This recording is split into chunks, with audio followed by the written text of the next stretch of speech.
Привет-привет, мои дорогие гениальные друзья! Я Пульхерия. Канал называется «Записки пользователь» или «Вы гениальны, кулинар».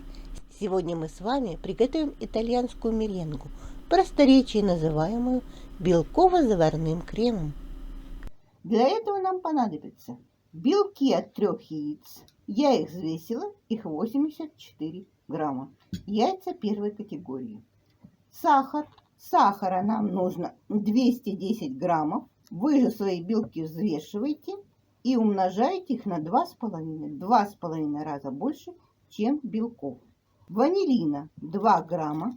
Лимонной кислоты 1/3 чайной ложечки. Воды четверть от веса сахара. Ну, можно чуть побольше. У нас 53 грамма или миллилитра. Вы можете взять и 60. Это не страшно. Но не сильно много, мои дорогие, иначе вы будете очень долго варить. Желательно иметь термометр. Если нет, я расскажу, как у вас нет термометра, я вам расскажу, как сварить. Если у вас, друзья мои, ручной миксер, то значит предварительно вы должны сбить белки до пиков перед тем, как начнете варить сироп, иначе у вас времени не будет. Белки у нас охлажденные, и туда мы добавили щепотку соли. Я же буду их взбивать начну, когда у нас закипит наш сироп. Сначала мы варим сахарный сироп. Сахар мы выливаем в воду, добавляем сразу же лимонную кислоту и ставим на огонь и будем непрерывно мешать до закипания. После закипания его мешать не надо и будем уваривать до температуры 120 градусов или мягкий шарик. Итак, приступаем. Друзья мои, мы поставили наш сироп на огонь. Мощность плиты выше средней до закипания и непрерывно мешаем до закипания. Потом мешать ни в коем случае не надо. После закипания мы мощность убираем к минимуму.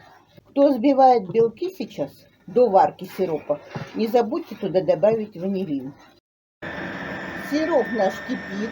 Мощность я уменьшила на 2/3. У меня 9 ступеней, я уменьшила до 3. Термометр, если у кого есть, не должен касаться дна. Не знаю, слышно вам или нет, потому что я включила миксер. И увариваем сахарный сироп. 120 градусов наш сироп готов. Теперь мы с тонкой струйкой заливаем его в белки.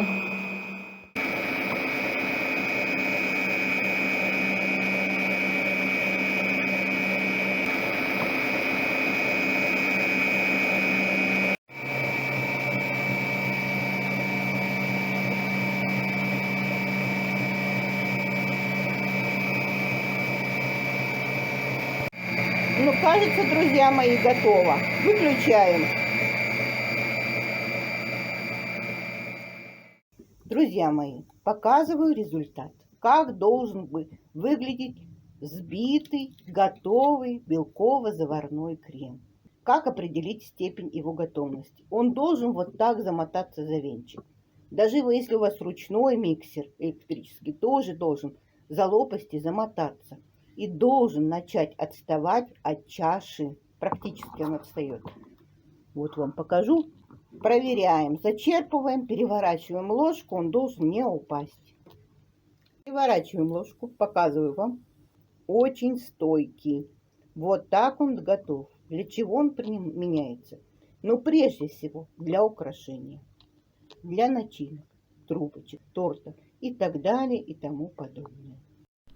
Сейчас, друзья, я вам покажу мягкий шарик, который показывает, что наш сироп уже готов к заливанию. Холодную воду во время варки капаете с ложки сахарный сироп и вынимаем оттуда и должны его скатать в мягкий шарик. Должен у вас на пальцах не растекаться, а скатываться в шарик. Вот я вам показываю мягкий шарик. Он мягкий, он не твердый. Вот видите, расплющивается и все прочее. Вот эта степень готовности, липкий очень. Друзья мои, крем у нас получился просто замечательно. И у вас обязательно получится, потому что вы гениально, получится еще лучше, чем у меня. У меня, признаюсь честно, с первого раза он не получился, получился только со второго раза. Но у вас, я думаю, получится с первого раза. Я вам этого желаю. Ничего сложного в этом креме нет. Главное соблюдать технологию и не выключить раньше времени миксер. Я с вами, друзья мои, прощаюсь. Проверьте, подписаны ли вы на канал, нажали ли на колокольчик и, дорогие мои, ставьте лайки, пишите комментарии, делитесь этим видео с друзьями в социальных сетях. До новых встреч, друзья! С вами была Пульхерия.